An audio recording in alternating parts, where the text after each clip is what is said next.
have to tell someone about this. This is too important not to tell someone. I have to tell you before they catch me. In Grimm's fairy tales, we get a lot of really dark stories about death and stuff, yeah? Like, for instance, in Faithful John, a cursed man is turned to stone, and then the king and queen have to murder their own kids and sprinkle the blood on the man to get him back. In The Girl Without Hands, the devil himself tells the miller that he has to chop his daughter's hands off. But we also get a lot of our own modern-day stories from this collection as well. Rapunzel, Cinderella, Red Riding Hood, Snow White, Sleeping Beauty. Actually, most of classic Disney stuff. But there's a couple stories in this collection that aren't widely known because they were removed from the published version after the first edition. These are a pair of anecdotes called How Some Children Played at Slaughtering. Well, here are the two stories in full. First story. In a city named Franeker, located in West Friesland, some young boys and girls between the ages of 5 and 6 happened to be playing with one another. They chose one boy to play a butcher, and another boy to play a cook, and a third was to be a pig. Then they chose one girl to be a cook, and another her assistant. The assistant was to catch the blood of the pig in a little bowl so they could make sausages. As agreed, the butcher now fell upon the little boy playing the pig, threw him to the ground, and slit his throat open with a knife, while the assistant cook caught the blood in her little bowl. A councilman was walking nearby and saw this wretched act. He immediately took the butcher with him and led him into the house of the mayor, who instantly summoned the entire council. They deliberated about this incident and did not know what they should do to the boy, for they realized it had all been a part of a children's game. One of the councilmen, an old wise man, advised the chief judge to take a beautiful red apple in one hand and a Rhenish golden in the other. Then he was to call the boy and stretch out his hands to them. If the boy took the apple, he was to be set free, but if he took the golden, he was to be killed. The judge took the wise man's advice, and the boy grabbed the apple with a laugh. Thus he was set free without any punishment. The second story goes like this. There was once a father who slaughtered a pig, and his children saw it. In the afternoon, when they began playing, one child said to the other, "You be the little pig, and I'll be the butcher." Then he took a shiny knife and slit his little brother's throat. Their mother was upstairs in a room bathing another child, and when she heard the cries of her son, she immediately ran downstairs. Upon seeing what had happened, she took the knife out of her son's throat and was so enraged that she stabbed the heart of the other boy who had been playing the butcher. Then she quickly ran back to the room to tend to her child in the bathtub, but while she was gone, he had drowned in the tub. Now the woman became so frightened and desperate that she did not allow the neighbors to comfort her and finally hung herself. When her husband came back from the fields and saw everything, he became so despondent that he died soon after. So what? What does this mean? Well, think about this. The characters we see in the first story as played by the children are a butcher, 2 cooks, a blood collector, and a pig. The plot is such that one child, as the butcher, kills another child as the pig, and then they're caught by someone who takes them to the council. The council presents this butcher child with 2 choices that represent both an ignorant innocence and a calculated understanding, and the child chooses the innocent answer and is let free. Well, we have another story in recent media where these characters exist. The plot of the story plays out differently because the pig in this version suddenly realizes the danger that the game she plays presents to her and tries to escape from it.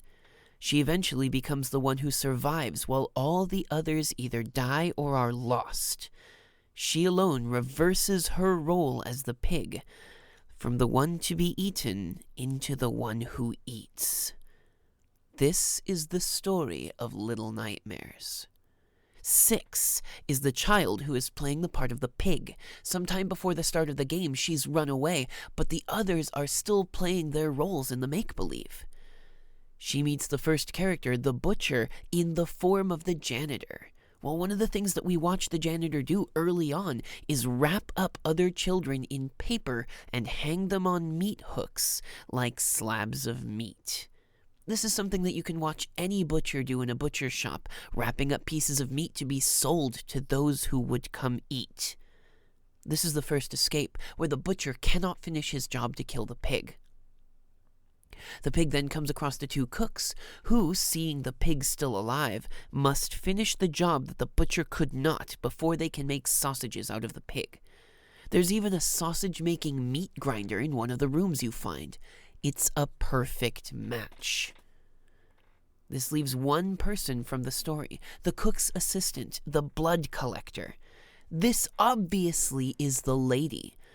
Well, in the game, she's the person who runs the maw. In the make-believe, she's the one who collects the blood from the slain pig, ostensibly to make sausages.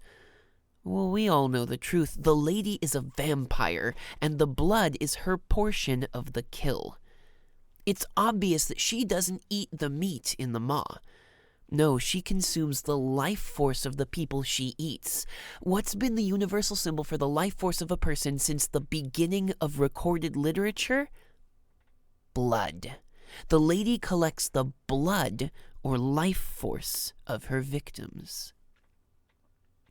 The town council, before which the butcher child is brought, are the guests. They deem the butcher innocent. The innocence of the butcher makes complete sense as well. We consistently see throughout the game that the janitor is simple-minded and childlike. He has rooms full of toys, plays hide-and-seek, and chases the pig with fervor like a child playing tag would.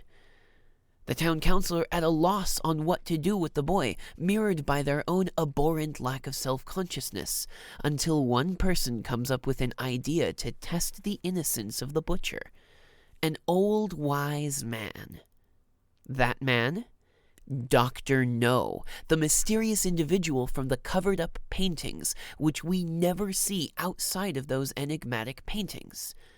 Of course he'd want to secure the innocence of the butcher. Not only is the butcher the one that is giving the guests the meat, but Dr. No was the one who constructed, or maybe oversaw the construction of, the janitor.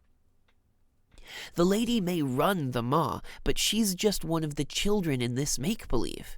In reality, the one who built this whole world was the old man, Dr. No. We never see him in the game because he's not part of the make-believe.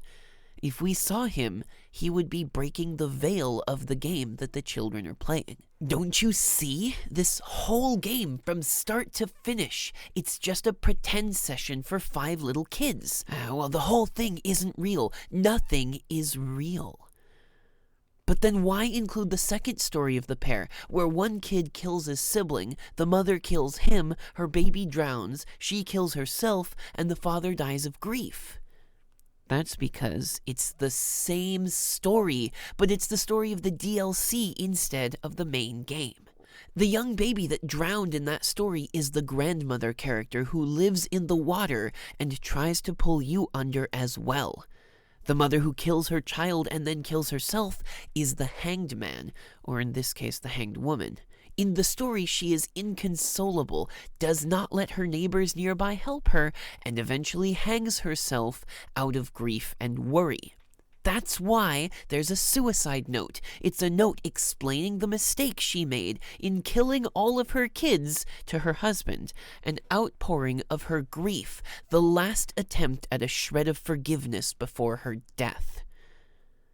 The child killed by his sibling and that sibling are two characters who end up dead just like their baby sibling, and they become the embodiments of the two other forces that you regularly see in the game, the leeches and the gnomes.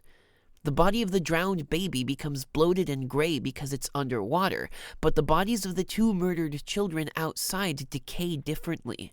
One of them desiccates in the hot sun, while the other decays and turns black and disgusting. That leaves only the father, who has to come home, see all the death, and die from grief. We have yet to see who this father is, but I wager it's the ferryman, who's out on his boat doing his work. He won't have come home back to the Ma yet because his work is not yet finished. This means that we're seeing this story from the point just before the father comes home and discovers the carnage. It's all but confirmed now. Little Nightmares is just grim fairy tales from how some children played at slaughtering. Everything is there. It's so clear. Shit, they're coming. They don't want you to know. They don't want the truth to get out. Protect yourself, friends. Protect your minds. The evidence is there if only you take the time to look.